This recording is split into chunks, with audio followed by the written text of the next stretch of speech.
In Season 1 of The Story of Stuff, we looked at a system that creates way too much stuff and way too little of what we really want. Now we're going to start looking at the stories behind this story of stuff. That's where we'll find ways to turn this situation around. Welcome to Season 2.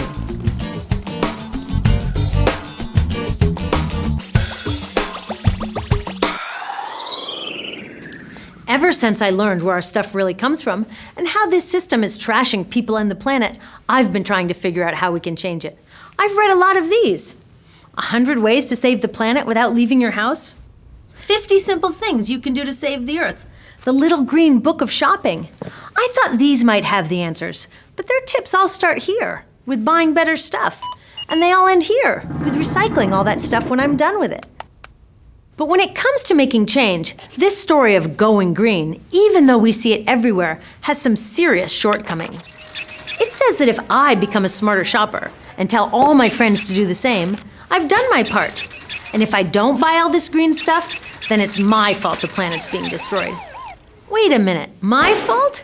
I didn't choose to put toxic products on the shelves or allow slave labor in factories around the world.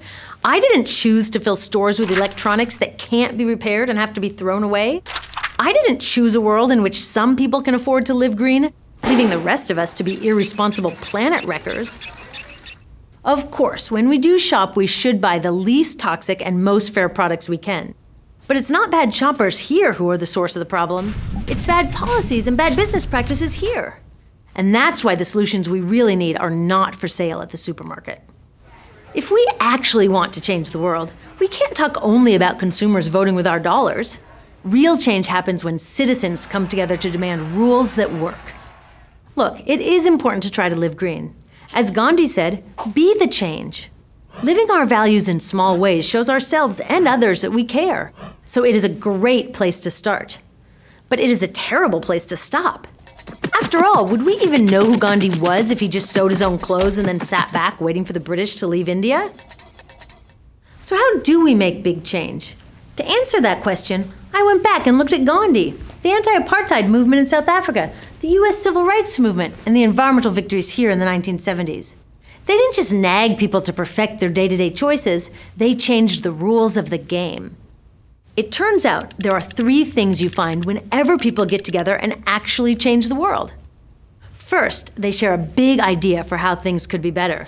Not just a little better for a few people, a whole lot better for everyone. And they don't just tinker around the edges. They go right to the heart of the problem, even when it means changing systems that don't want to be changed. And that can be scary. Hey, millions of us already share a big idea for how things can be better. Instead of this dinosaur economy that focuses only on corporate profits, we want a new economy that puts safe products, happy people, and a healthy planet first. Duh! Isn't that what an economy should be for? Trying to live eco-perfectly in today's system is like trying to swim upstream when the current is pushing us all the other way. But by changing what our economy prioritizes, we can change that current so that the right thing becomes the easiest thing to do. Second, the millions of ordinary people who made these extraordinary changes didn't try to do it alone. They didn't just say, I will be more responsible. They said, we will work together until the problem is solved. Today, it's easier than ever to work together. Can you imagine how hard it was to get a message across India in 1930? We can do it now in less than a second. Finally, these movements succeeded in creating change because they took their big idea and their commitment to work together, and then they took action. Did you know that when Martin Luther King Jr. organized his March on Washington, less than a quarter of Americans supported him? But that was enough to make change because those supporters took action. They did stuff. Today, 74% of Americans support tougher laws on toxic chemicals. 83% want clean energy laws. 85% think corporations should have less influence in government. We've got the big idea and the commitment. We just haven't turned it all into massive action yet.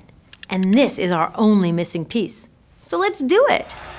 Making real change takes all kinds of citizens, not just protesters. When you realize what you're good at and what you like to do, plugging in doesn't seem so hard. Whatever you have to offer, a better future needs it. So ask yourself, what kind of change maker am I? We need investigators, communicators, builders, resistors, nurturers, and networkers. At storyofstuff.org, you can explore these types of changemakers and find your first or your next step to take action. Being a responsible citizen starts with voting. That's one of those basic things that everyone's just got to do. But it gets way more exciting and fun when we put our unique skills and interests to work alongside thousands of others. I know that changing a whole economic system is a huge challenge. It's not easy to see a clear path from where we are today to where we need to go. And there's no 10 simple things we can do without leaving our couches. But the path didn't start out clear to all these guys either.